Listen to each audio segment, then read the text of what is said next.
All right, welcome to Out of the Blue from the Block and Podcast Network, part of the Fan First Sports Network. The podcast that has been called the Citizen Kane for Sons of Bitches. I am Jared Stormer of the Block and Podcast Network. With me, as always, is Andy Bailey, my hetero life mate of the same place and time. Andy Bailey, a man I have no choice but to trust. He's seen me in shorts. How the hell are you, sir? Brother, I'm exhausted. We had ourselves a weekend. Yeah, we earned that exhaustion. We went out there as our forefathers did and their forefathers before them, and we experienced Ann Arbor the way it's supposed to be done. Some good family time. Got to hang out with friends of the pod, Jason and Randy Sklar. Shout out to them for just an incredible comedy show. Yeah, we got to hang with them. Did food, like the whole thing. A full day in Ann Arbor, up there as the sun's still rising, leaving after it is set. And wouldn't change anything, man. Well worth it. My voice, not 100%, but we will endeavor to persevere. I think we left 5 pounds of flesh out there, too. It was so hot. Like, uncomfortably hot for October. Yeah, I would say so. 88 degrees or something like that around kickoff. We're absolutely cooking. Wasn't prepped for this. Had to rethink the apparel and attire choices. But it was great, man. And the game, fun. I wouldn't say the best game we've ever been to, but just the overall experience was incredible. So I don't really necessarily think we were too concerned about what the product looked like. We left that for the film review. We just wanted to get out of there with the win, have ourselves a day. And that we did. And looking forward to talking about what we saw both on the field and in the breakdown. But before we get to that, we got to touch the banner. Quite a bit of news to catch you up on. First and foremost, this wouldn't be normally something we would touch on during Touch the Banner, but it feels important enough. We were watching this one at the sports bar post game. Down goes Penn State. First time since 1985, an 0-4 team has beaten a top 10 team. That shakes up the Big Ten. That shakes up the college football playoff race. Both preseason's number 1 and number 2 essentially out of it right now. That's a wild one, man. And our continued disbelief in James Franklin continues to be rewarded. Yeah, I think the preseason top 3 in some order was Texas, Penn State, and Clemson. Yikes. Or at least they're all 3 in the top 5, and it's just crazy to see. I think with those 3 teams, they're combined 8-7 on the season. So it just goes to show, man, this is one of the most unpredictable years that we've ever seen. I think the transfer portal has a lot to do with that. And also, the more things change, the more they stay the same, as we see with James Franklin. Yeah, and this is the worst James Franklin performance because you could usually rely on him to handle business against these lesser opponents. It was against the ranked opponents where you knew he was going to come in and find a way to disappoint. But this is an all-new level. Let's see how they respond. Really feels like the team quit on him. Felt like a leadership problem there. Yeah. So it'll be fascinating to watch that as we move forward there. But they are all but eliminated from Big Ten contention, playoff contention. We'll see what they can do with the rest of their season. This is according to Jason Avant, sideline reporter for the Wolverines. Bryce Underwood was favoring his throwing hand during the game, did a strength test between trainers within one of the last couple possessions. Shouldn't be anything that keeps him out long term, but just something I wanted to bring up because as soon as I saw that, the level of panic that ran through me, like we're going to talk about Bryce Underwood in this one. It's Bryce Underwood and then God knows what. So hopefully everything fine there. See, he was able to finish out the game, but got to keep a close eye on that one. It's your most important player for all intents and purposes. When he's like the single stilt holding up the entire building, it's like, yeah, we're going to keep an eye on this, but everything appears to be trending in the right direction and nothing to be too worried about. I'm with you there. And for the most part, a lot of players that were not healthy, back healthy in this one. The injury report looked a lot better. Still no Gio. Hogan Hansen still banged up. But other than that, we saw a lot of guys get back out on the field or get removed from the injury report at least. So good to see us trending in the right direction. And sounds like both Gio and Hogan Hansen should be good to go for USC, which is tremendous news. Yeah, I think they kept both those players out just precautionary, just to get them ready for USC because they knew they could get the job done here without needing to rush him back.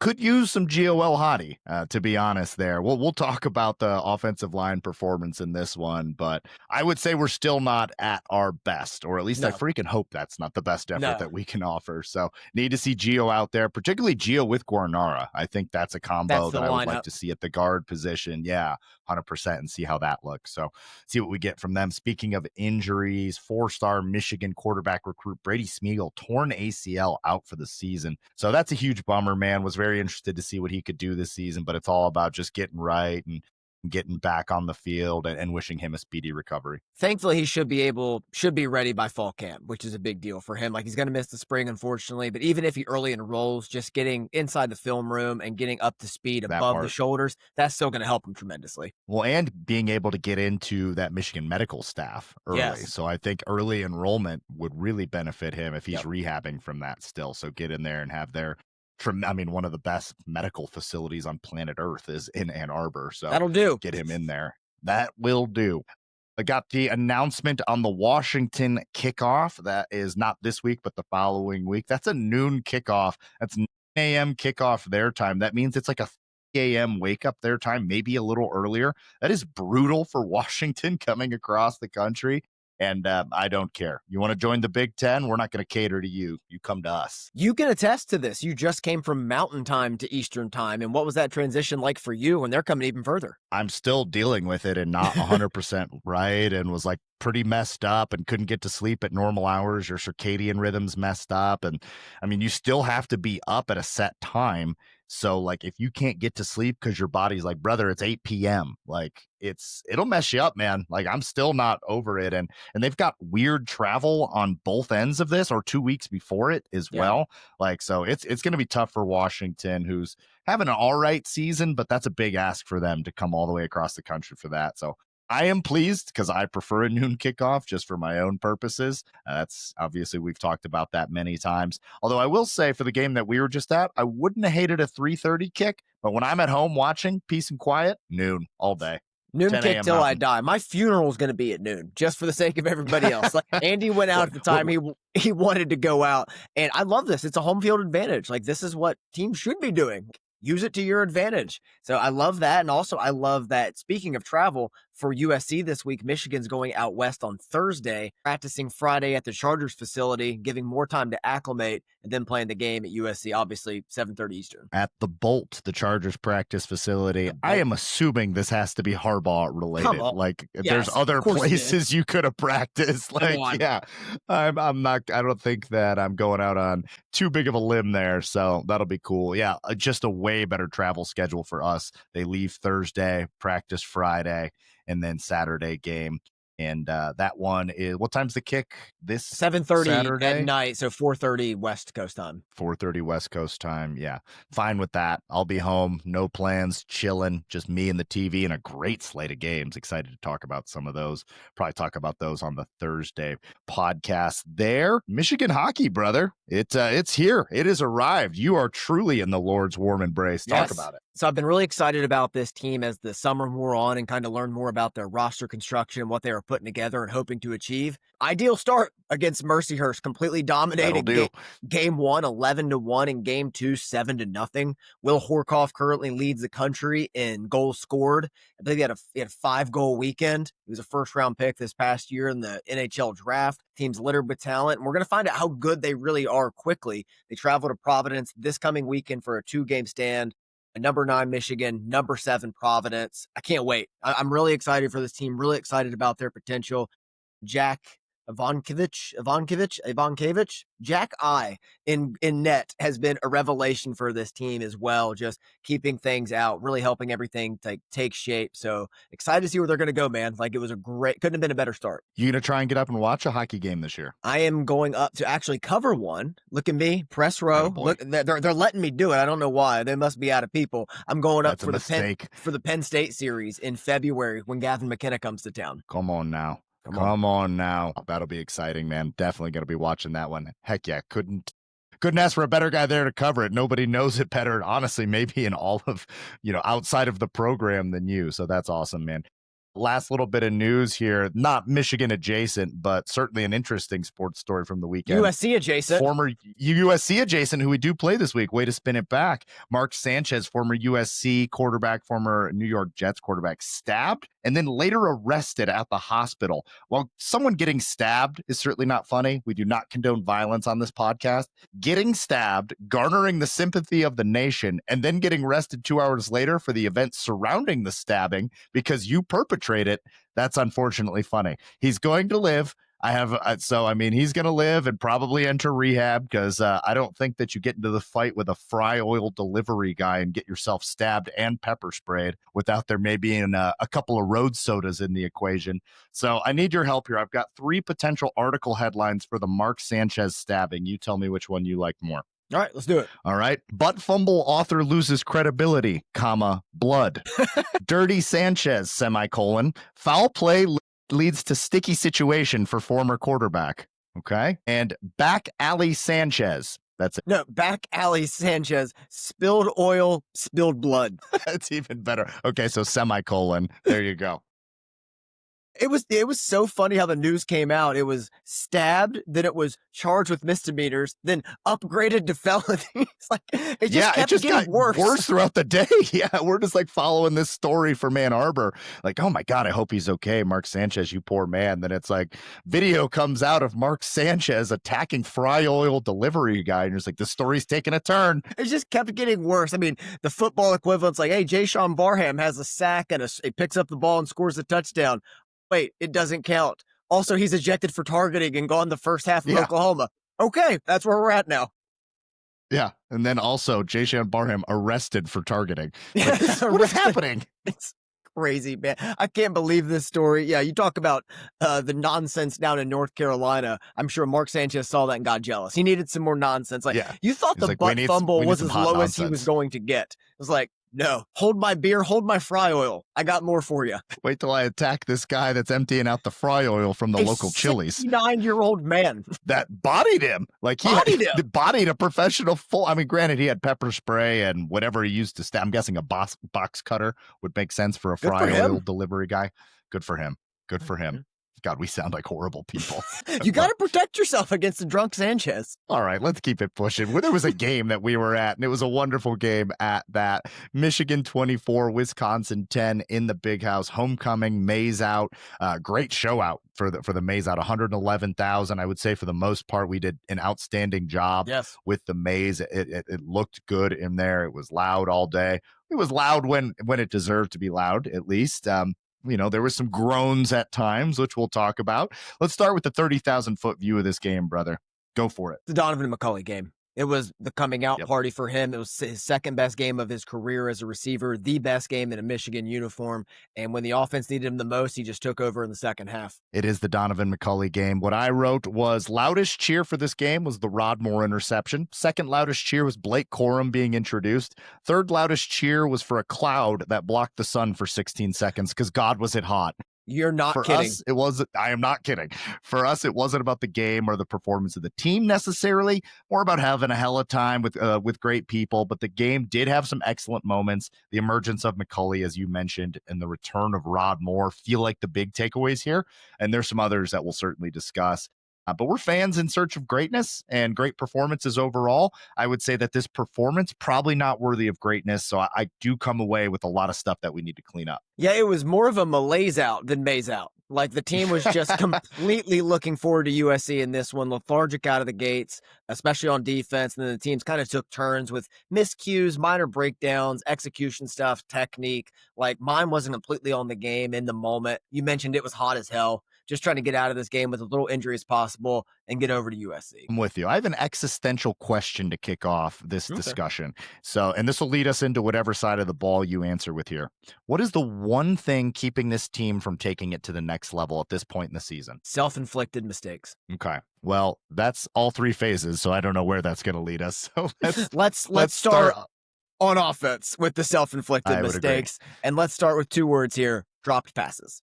Completely agree with you there. Samaj, who I'm not even going to call him Samaj anymore. We're reversing the letters. You're back to James Morgan again. And that name could just be anybody. I've met 100 James Morgans. Look, the wide receivers are undoubtedly going to take some shit for what happened on this Saturday. But I'd like to step in and say we can do better. They can take a lot more shit. So let's make sure that they know that this is just unacceptable. Look, man, like Donovan McCulley covers a lot of warts. 6 receptions, 112 yards, averaged 18.7. Not easy catches, too. Not easy plays being made. The one on the sideline, outrageous. The touchdown later on, maybe more absurd.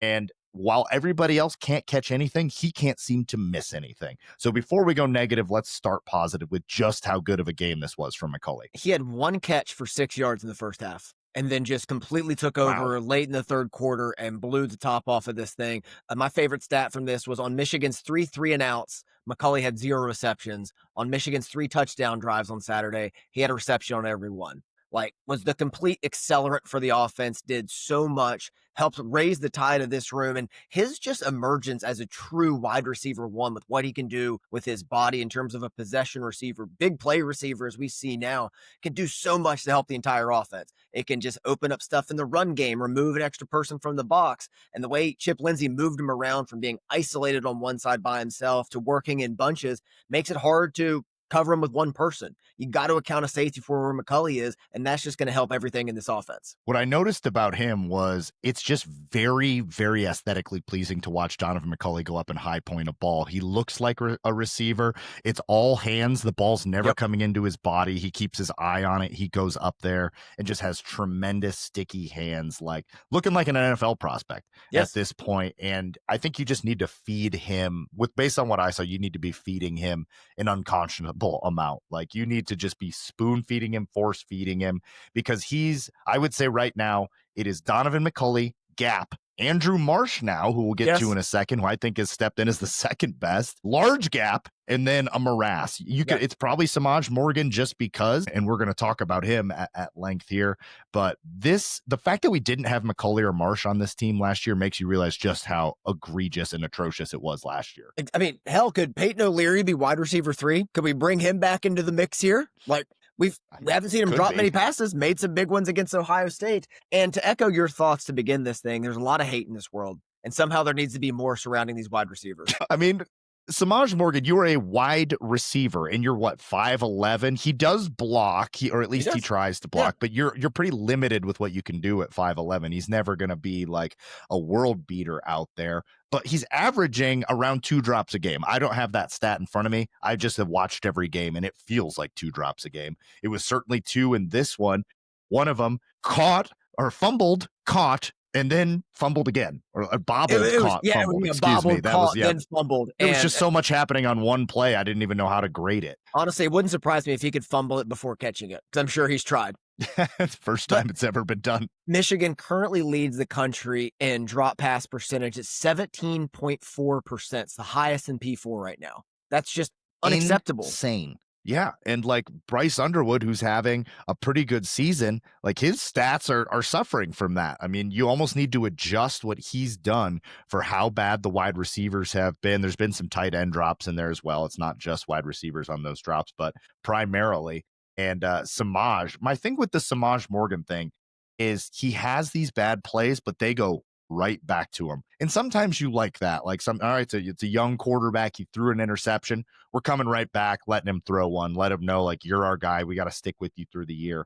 I think at this time, point in time, it's time to bring out Jamar Browder, see what you've got with him. Somebody else, like, because the Samaj Morgan stuff, he's fumbling as well. That's even more dangerous than the drops. If he's fumbling the ball and turning the ball over at the wide receiver position, you're an active detriment to this team. Might be time to grab some bench. It's crazy to me, too. He gets such a long leash when Fred No More drops 2 passes in game 1, gets buried on the bench. TJ Guy is not having the best pass rushing season, gets benched for Central Michigan, but Samaj seems to have more than 9 lives. He just keeps getting chances after chances after chances, but we have players like Anthony Simpson. I'd like to see what he could do from the Z position. See if he could bring a different element to the game. There's other bodies out there. I'd just like to see him try, either like send a message, because right now Samaj is in a place where doesn't matter if I catch it or not, I'm still going to be in the game. Yeah, exactly. Because it must just be something like, look, it's a long season. We don't have anyone else that can do what Samaj Morgan does. I totally agree. Let's see what Anthony Simpson can do, and if he can fill in,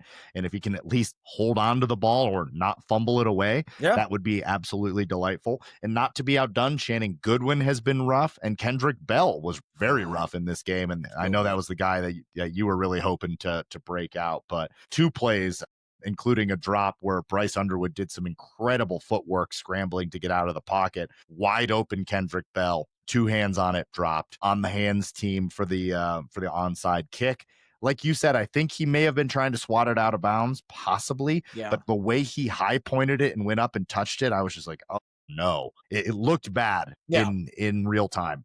It was not great. And Max Bredesen had a drop in this one, but that's one I'm more willing to forgive. Like, that's not what Max He does Bredesen other does. stuff. Like, he's not here to do that. That's at the bottom of the list of things we should be asking Max Bredesen to do. Like, just above passing the football. That's what receiving is for Max Bredesen. But the receivers just have to be better, man. I don't know if it's more time on the jugs machine or what. I know some people have been wanting to point to Bryce Underwood throwing the ball too hard, and I'll hear 10% of that. Like maybe on some of those, like just to the flat and things like that, and the line routes, maybe he needs to just take a little bit off of it. But the ones we saw to Samaj, and especially the one to Kendrick Bell, there's just no excuse. You have to make the play. And I mean, and how bad was this wide receiver room last year then, really? And the quarterback room and just the passing attack in general. It was like the Gigli, the Ben Affleck, Jennifer Lopez disaster of like passing attacks. That is egregious. So I mean, shout out to the staff for making the moves to go get Donovan McCulley and realizing we have to play Andrew Marsh. But it almost seems like they should have done more looking at it now. You would expect some guys to step up and develop. I mean, Amarian Stewart was a guy they were super high on. He's out for the season with injury, so maybe they're looking to see development there. But yeah, it feels like that. They could have anticipated a case of the drops, but I think this leads to an obvious solution, or not even a solution, just a step for next season. You have to add another transfer. You have to have another one in the room next season.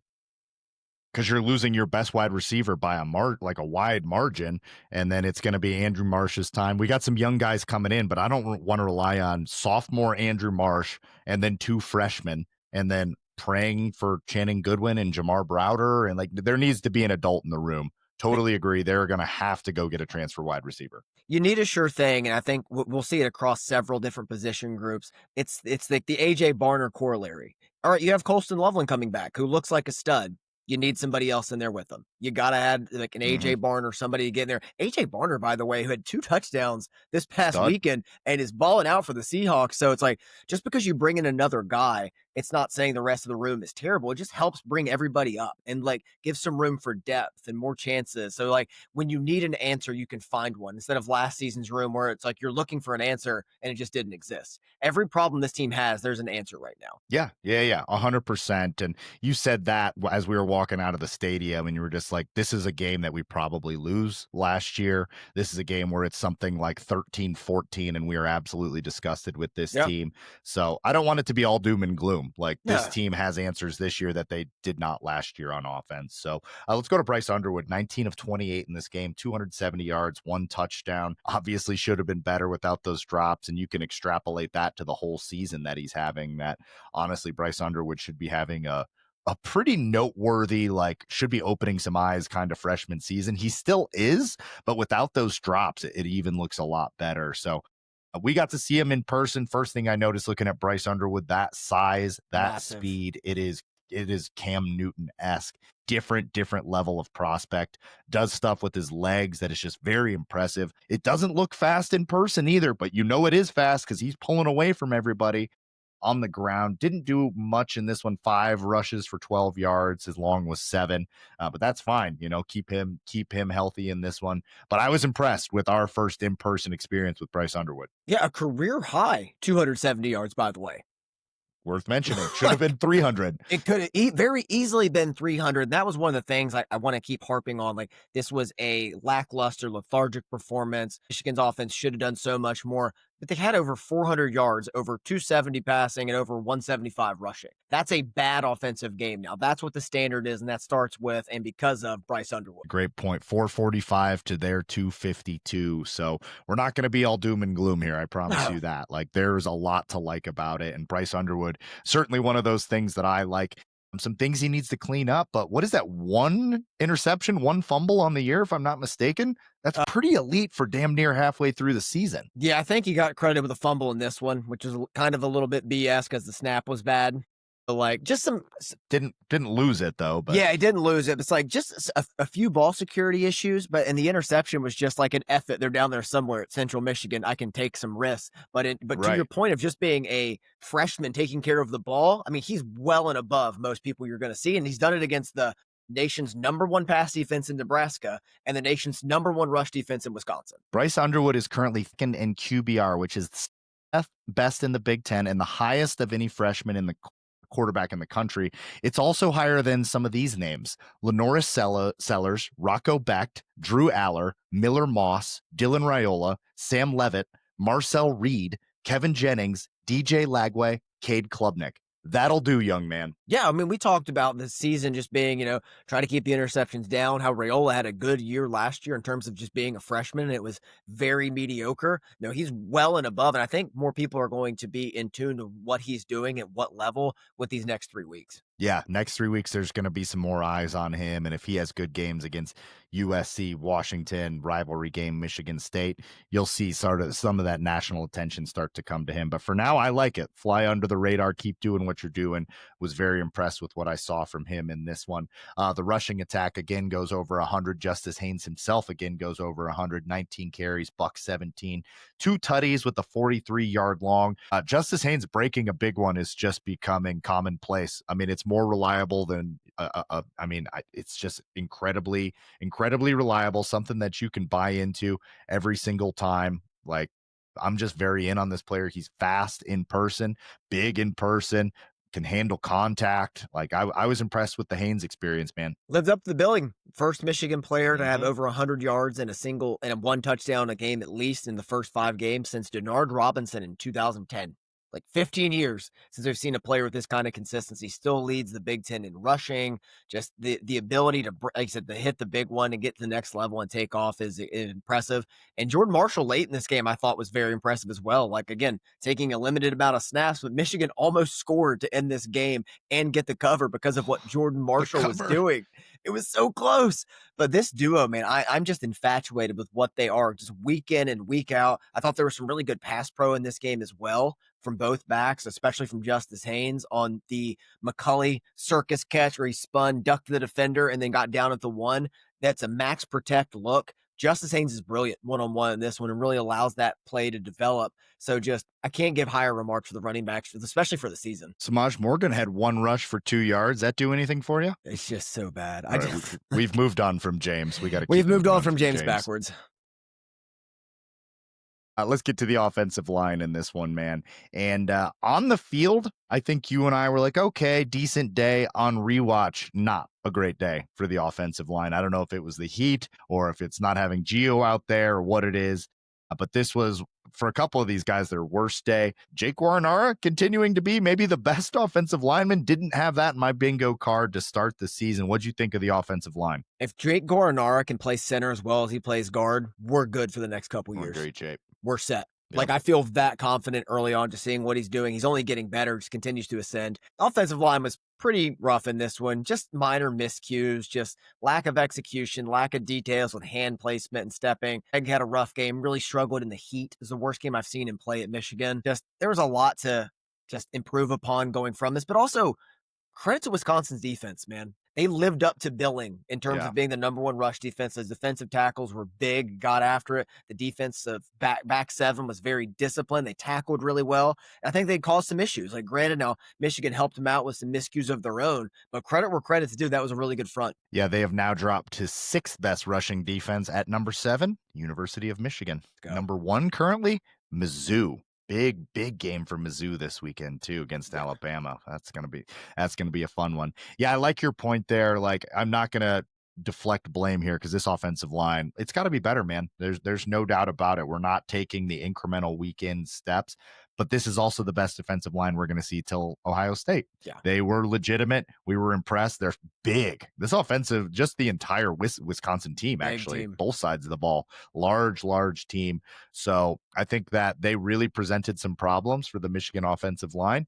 That being said, rough day for our boy Andrew Sprague. It was bad, but again, all things considered, 140-some total yards, 175 on the ground, more than tripled up the average they've been allowing this season. So even on a bad day, they were still able to execute to that level. Largely to do with the running backs, but like the running backs don't get there without at least some blocking. Yep, and only 1 sack. You'll take that for the most part. 1 sack week in and week out. You can manage that. So got to get better. Couple things to like in it. Who were they? Was it Blake Frazier that they were, or excuse me, it was Brady Norton that they were running out when they were running out of 6th? Blake Frazier. Did you catch that on your rewatch? Yep, It was Blake Frazier, 77. And they Okay. did some Got you. unbalanced stuff, which I really like bringing 2 tackles to one side, bringing Sprague over and things like that. So Lindsey's doing a lot of different stuff. Like, it's no longer square peg, round hole over and over again. They're mixing some stuff up out there. And then I like what I see from Blake Frazier.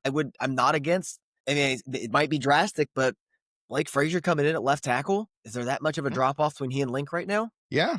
How did Link grade out for you on your rewatch? It wasn't. He hasn't really had a great game. It's Maybe there were some good reps. There was Reliquest Bowl. he's had better ones since then, but this one was not ideal. It's not the one you're going to point to. Again, outside of Guaranera, I was like, okay, it was kind of average across the board, but I think Blake Frazier could be better than average. He can do a lot of utility stuff out there, so I don't know if we'll ever get to see that look, especially if Link's staying healthy and what he can do. But I do think Link's long-term position is guard, but I think Frazier's more of a natural tackle, especially in space. It could be. I could be into that move there. We got to see what we have with Gio coming back next week, but Yeah. it might just be Link. Now you're the 6th offensive lineman. So yeah, we've got a couple guys there that we can move around, keep tinkering. But again, this Wisconsin defensive front, the best one that we've got for a while, gets a little easier, at least in that position group, for the next couple weeks. Last question here on the offense. Where are you at on Ron Bellamy and Grant Newsome right now? Elite recruiters. We'll start there. But coaching wise, you want to see a little bit more. I mean, I think that's why Juan Castillo was brought in to help the offensive line supplement. And same thing with Soup Campbell brought into the receivers to have some coaching in there and find a way to balance it now that analysts can coach on the field. But in terms of their development, what they were bringing to the table before that, I was underwhelmed. Yeah, I would agree. Better recruiters than they are developers right now. So it's something we got to keep an eye on, if nothing else. Yeah, Go ahead. I'll say it's definitely something to watch. And as high as I am on Blake Frazier, let's not get it twisted. I was high on Kendrick Bell coming into last week and got that smacked right in my face.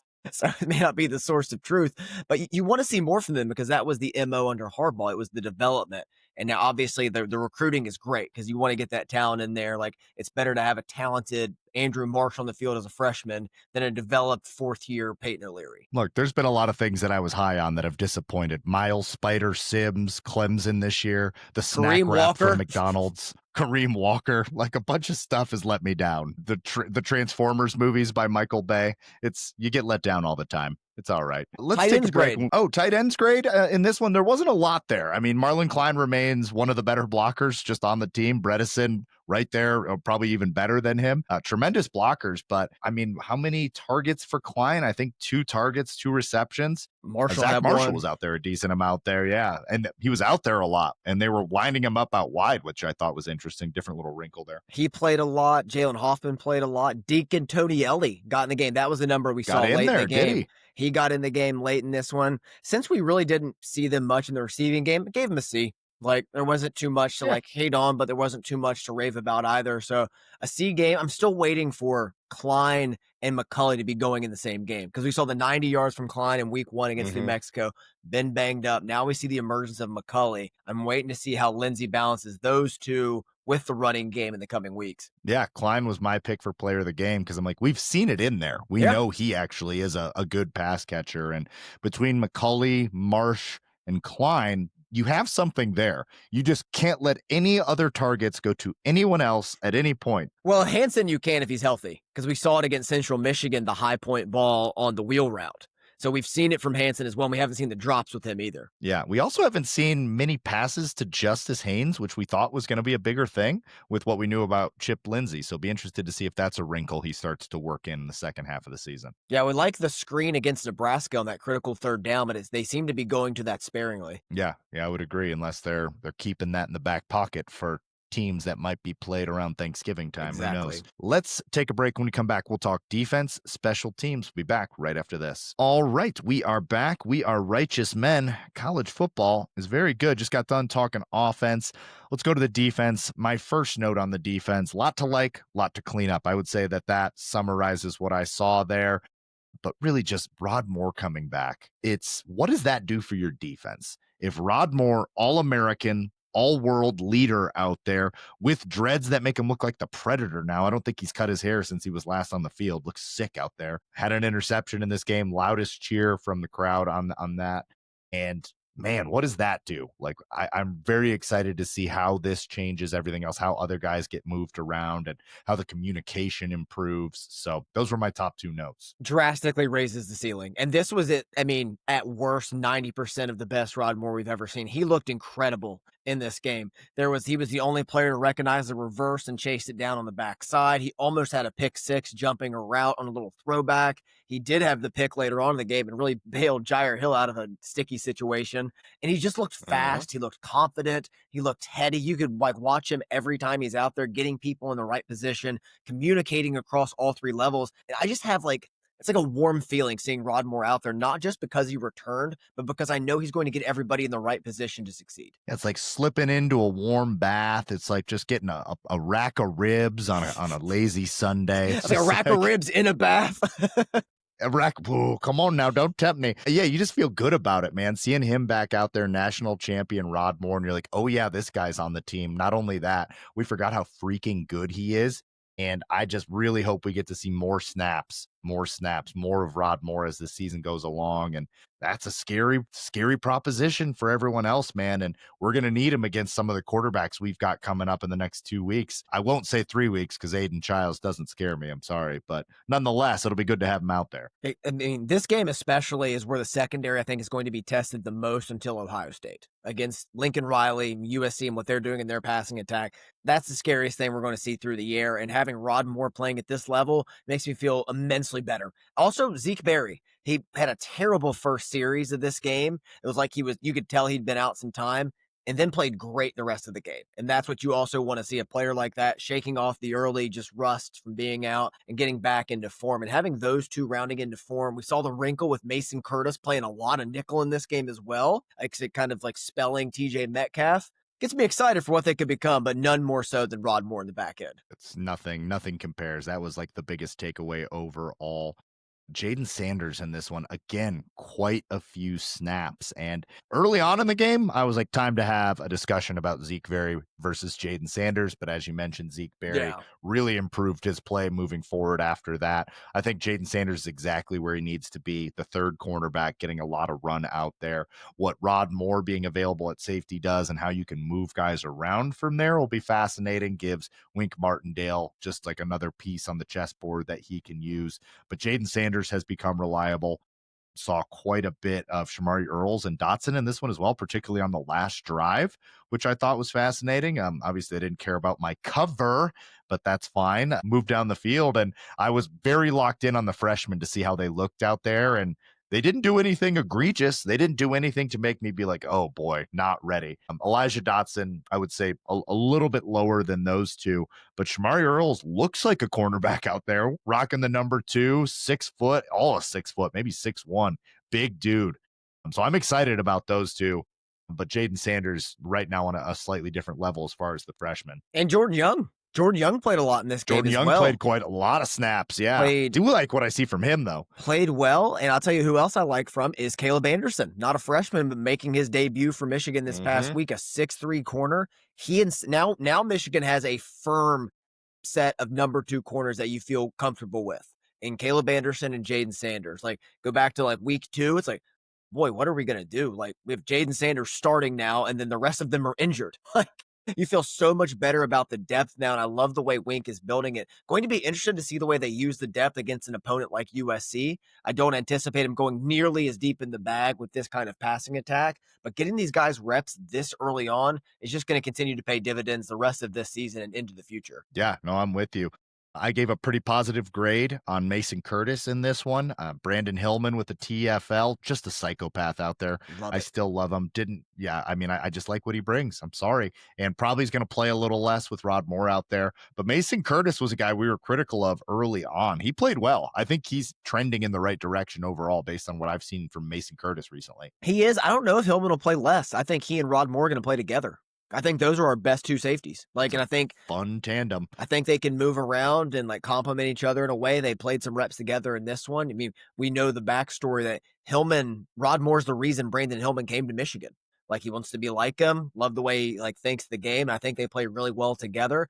You have those two. You have Barry and Hill, and you have Metcalf playing at nickel. and then all the depth It's a lot behind of that to talent, rotate bro. in. It's a lot of talent in this secondary, and we're going to find out how good they are this coming week. 100%. Yeah, we'll know just how good they are with Maeva and Malachi Lemon and those guys. Yep. That's a real passing offense for sure. The linebackers in this one, Jimmy Rolder. Can we start here? I love watching Jimmy Rolder Best play game. linebacker, man. Even when he's just filling the gaps, the way that he gets himself square, head is up, like you're not getting around this guy. He's wide too, as a big dude.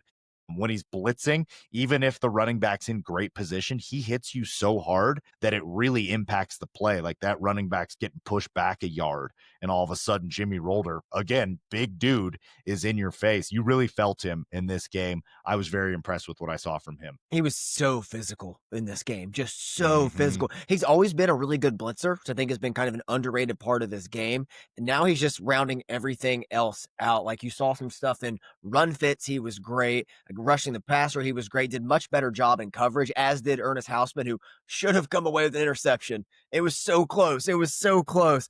But Rolder was the star of this one for the linebackers. He was just everywhere. He pops off the screen. He's so physical. I pray he stays healthy. Had some issues there, but man, he's fun to watch. You comped him to Ben Gideon in this one. I thought that was pretty apt. Yeah, absolutely. A guy who went on to have a pretty good NFL career too. And I'm like, this dude knows how to tackle, man. Like you either have that or you don't. So really, really strong player. Liked what I saw from him. Ernest Hausman had a pass defense in this one. Like you said, should have had a pick. Troy Bowles, I believe it was Troy Bowles, got his hand on that punt. We'll talk special teams separately, but he is a linebacker that I like. And I think next year is going to be a big piece of the rotation. So I like what I saw from him as well. Other than that, Cole Sullivan, a little quieter, at least for Cole Sullivan game, but still like what we got from Cole Sullivan. I mean, the dude was putting up silly stats coming into this. So good to see him come back down to earth. He is actually a human being. But overall, I thought the linebackers played pretty solid outside of that first drive where everyone was kind of ass. Yeah, that first drive, everyone's just bad marks across the board in terms of discipline and what they were doing. But yeah, beyond that, man, it was just a punt sandwich in the middle, completely wiped out this offense. Anytime they get any momentum, the defense would rise up, stop them. And I thought a lot of that came from the linebackers. They seem to be, that's one position group that just seems to be continually improving, especially in coverage. And I think we're going to see more and more of that. Yeah, only one sack came from Derek Moore, but Barham was getting a lot of pressures. And that's honestly a credit to Wisconsin. Their offense was getting rid of the ball very, very quickly. They were like, we're not going to let Barham and Derek Moore just tee up like they were against Nebraska. So they were getting the ball out quickly. They ran the ball quite a bit, even though they were not really having much success with it. But they still threw the ball 28 times, but it was a lot of quick outs, a lot of like screens and sweeps and things like that. Credit to them, but I still really believe in both the linebacker core and our ability to get pressure. What'd you think overall from the D-line in this one? Pretty good. Did a good job, again, establishing the run wall outside of that first possession. There is one concern I have moving forward I want to keep an eye on, and that's third down runs. Their biggest run of the game was 16 yards, and that was because Jayshawn Barham over-pursued rushing the quarterback. And now being a first-year edge, that's a mistake that you got to quickly rectify. Otherwise, teams are going to take advantage of it because he has to fill that gap. Got out of position, getting too aggressive for the quarterback. Ball slips out behind him, goes right through that gap, and everybody else was trying to spill him to the edge, and he just shot right through the defense for a first down. So keep an eye on third down runs, especially draw plays. We saw that come up against Michigan State last year and be an issue, and against Illinois. So keep an eye for those to get cleaned up. But overall, with what they could do, I thought they were, as an average game for the defensive line. It would have been a great game if they could get a GD holding call. That would have been nice. My word, I'm so glad you brought this up. I didn't put it in my notes, but we certainly mentioned it in game. Towards the end, it was one of the most egregious holding calls that I've ever seen. I think it was Cam Brandt wrapped around. Yeah, handful of jersey, over a second, maybe 2 seconds he had his jersey. And it's on a critical drive too. I mean, they're coming down to score. Game was essentially over, but nonetheless critical for me and my spread that I needed to cover.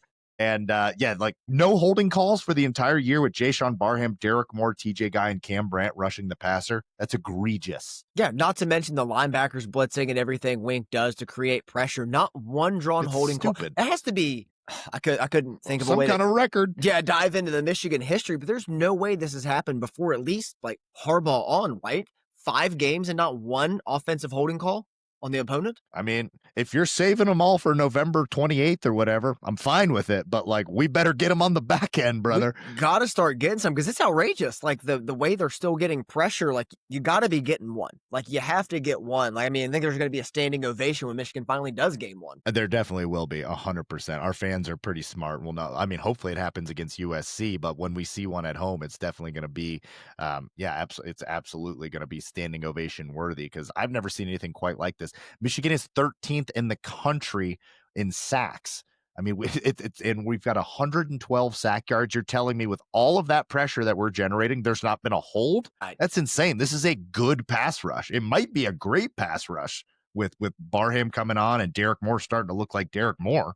It makes no sense, man. I mean, especially from the interior with Rayshon Benny as a pass rusher, nothing Benny there. looked good in this game. Like, Yeah, exactly. There was a horrible one early in this game too on Ernest Hausman on a blitz. Like he couldn't get home, and you saw him like yelling at the official, like pleading with him. That's not like Hausman at all. It was very uncharacteristic. I'm like, he's pissed too. Like he clearly got held as a blitzer, and that breaks down the defense. Because if we're leaving holes and zones exposed, teams are able to take advantage of it by having a hold and getting 2 extra seconds. It's a lot easier to throw the ball when the blitzer is going to crush you, does not get there. Yeah, something they've got to get ironed out. I don't know God, who it we makes need me to so write mad. to, who we need to petition, if maybe we need to go the Ohio State route and have some sort of legislation passed. There we go. In Congress. Now you're talking. Yeah. You're in on that one, huh? Hey, if it helps us out, gets us a holding call for once this season, I'm going to be ecstatic. I'll support that bill. I'm with you, sir. I will also support said bill.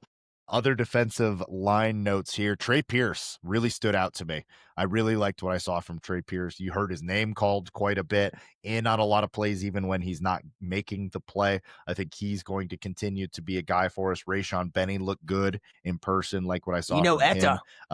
Etta becoming one of our guys. Becoming one of our guys. Looks good out there, man. Just like has the body. Derek Moore's still probably your first guy off the bus, but I could see Etta being your first guy off the bus next year. Like looks like a player and continues to just the slow and steady incremental climb, man. I know we had big expectations for him. He was highly recruited. It's taken a while, but he's a player out there. Like he's not doing things. He's out there contributing, and you notice him when he's on the field, and I think he's going to continue to get better. Yeah, it took a position switch and a massive weight gain for him to really find his home on the defensive line, but he's just continued to ascend. And you love seeing a player like that. We talked about development a few minutes ago in terms of like receivers and offensive line.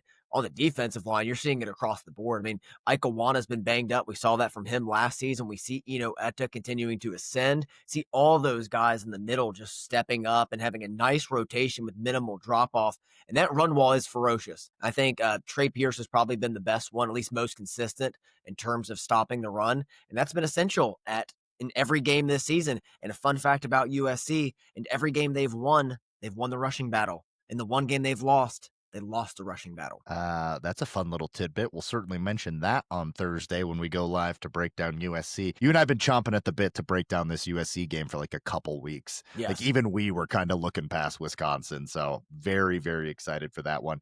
And overall, this Michigan defense, man, when there was a couple moments here or there where I was like, I expect more. And even in this game, I'm like, could have been better. A lot to clean up. This is a top 10 team in sacks. It's top 20 in overall team defense. It's top 20 in rushing yards allowed. Like they're checking the boxes. They're continuing to improve. You're getting guys back, including Rod Moore. So while I'd like to see more against a team like Wisconsin, who doesn't really have much to threaten you in the way of offensive weapons, this is still an awesome defense that has not hit its ceiling yet. Like they haven't played their best game yet. I promise you that. That's one thing that makes me feel really good about Michigan as a whole. Their offense and defense haven't played their best games yet. Like it's self-inflicted stuff on offense. It's mostly drop passes.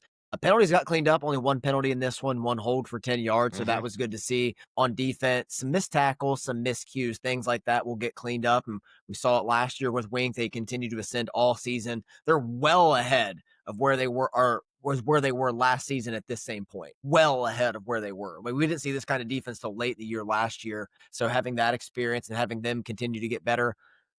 But special teams. Brother, I don't know I hope we haven't seen the best of the special teams. I hope we may not have seen the worst yet. continues to have the vibes of watching dog surgery. I Yeah. absolutely despise watching it. Every time you're just like, God, I really hope they don't kill this dog. It's terrible. I'm never comfortable. Even when Zavada's lining up, I'm like, oh, this one's shorter than 55. I don't like it. And that's becoming a thing. Zavada misses a 27-yarder in this one. I feel better about Zavada from 55. When he's off, Hudson Hollenbeck's on. When Hollenbeck's off, Zavada's on. You can't get everyone rowing in the same direction. There's never been a day when all the elements are working together. Punt returning remains an adventure. We do get hands on a punt in this one, Yeah. but it's like everyone trying to make up for the terrible mistakes of the other aspect of special teams.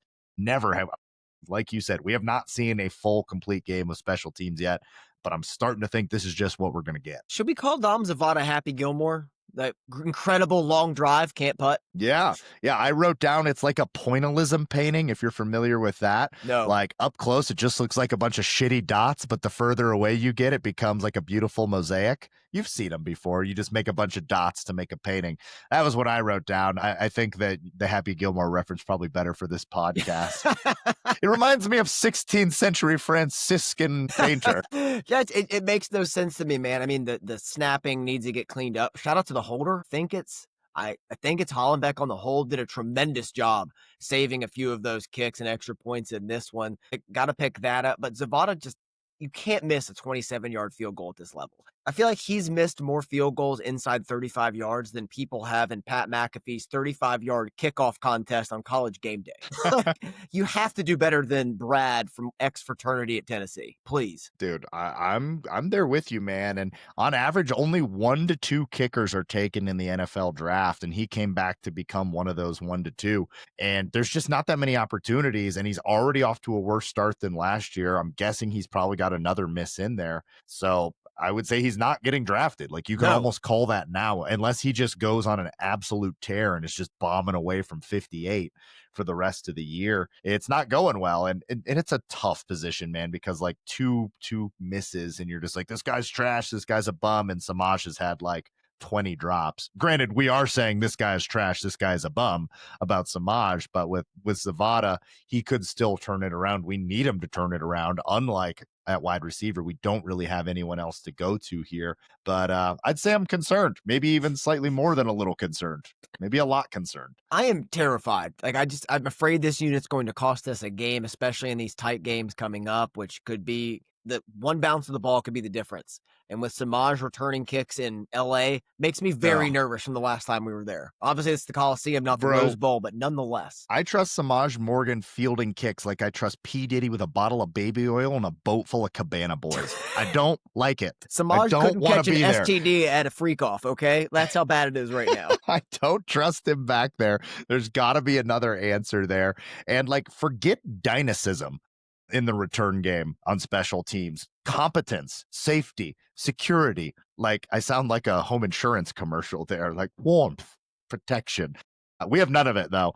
Dynamism, like expecting a big return, I'm going to stop predicting that or even hoping for it live on air. That ain't happening, brother. Just give me someone back there that I can trust. I just want the catch. I want the bare minimum. That's all it is. Just the bare minimum. Please make the catch. Please secure it. Don't lose this game. There was a point in the game against Wisconsin. I was like, don't even send him back there. Just let it roll into the end zone. Pray it does. If it gets stopped at the 1, let the chips fall where they may. At least we have possession. I'm with you, brother. All right. Anything else on special teams?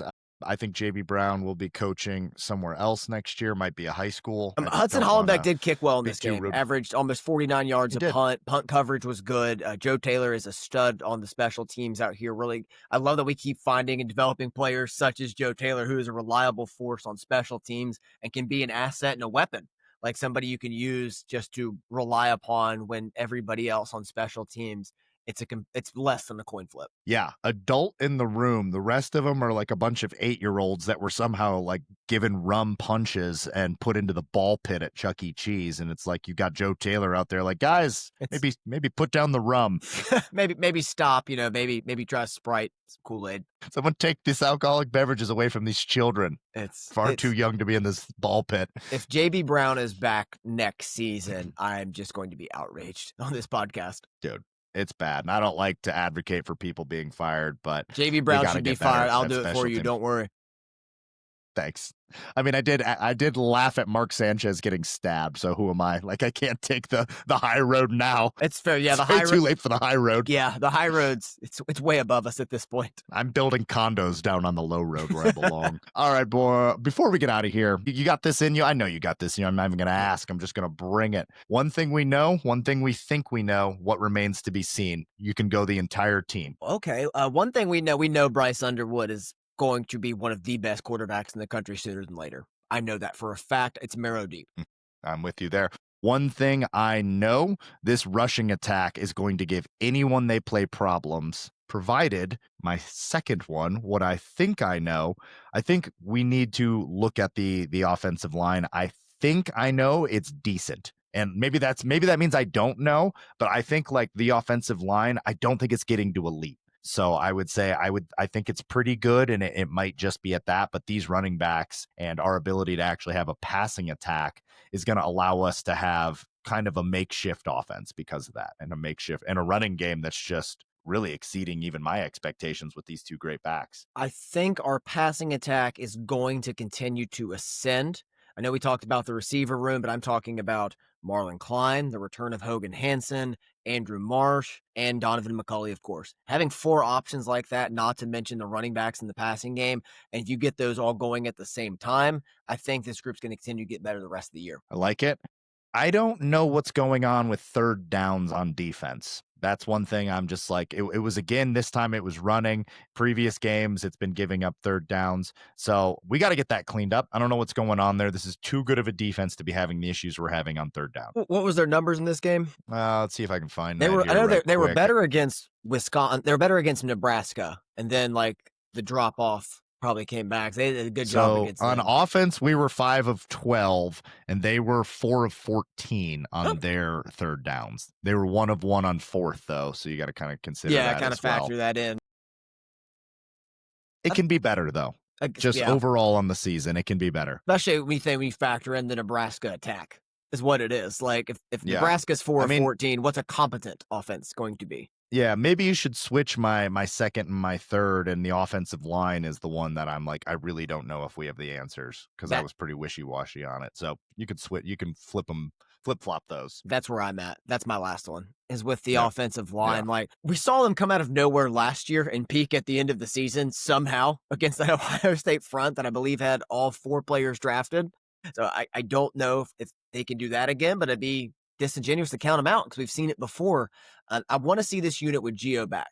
That's going to be one of the biggest factors for me. Hopefully it's this weekend, because we have not had the lineup of Link, Gio, Crippen, Guarnera, and Sprague all together this season. It's a very good point. And yeah, like we've talked about the run of games that we've come in up next, and extremely important. And we're going to really know pretty much everything that we need to know after these next 3 games. I mean, granted, that's most of the season once we get through all 3 of them, but USC, not a strong run defense. Washington is. So it'll be interesting. We've got some just very different opponents. They can all do something pretty decent. Michigan State, solid run defense, top 35 rush defense there. USC is up first, and cannot wait to talk about that one. Anything else from you, brother, before we get this one out of here? If Michigan beats USC, they enter Ohio State with 1 loss. I think so too. I think if we get through USC, that's going to be a big matchup. End of the year, you're talking potentially undefeated Ohio State, 1 loss Michigan. As the Lord intended, college game day, crazy atmosphere. Come on now, don't do this to my heart. This is a big game this weekend, brother. Got to fly all the way out to LA and deal with these creeps. Cannot wait to talk about it. We will discuss it on the Thursday podcast. We will go live. Yeah. We should be able to go live. Yeah, 6:30 Eastern. We have lives, jobs, and stuff, so sometimes it's hard to promise it, but I think we should be able to go live at 6:30, possibly 7 Eastern. We'll post about it on Twitter and Instagram. Make sure that you know, and then that podcast, of course, will be up. Spotify, Apple Music, wherever you get your podcast. That's going to do it for Out of the Blue on this one. Make sure you like, share, subscribe. Go give us a follow on YouTube. We 5 would stars. appreciate it. 5 stars. Anything less is unacceptable. I'm Jared. That's Andy. This is Out of the Blue. We'd like to remind you that wherever you go, go blue.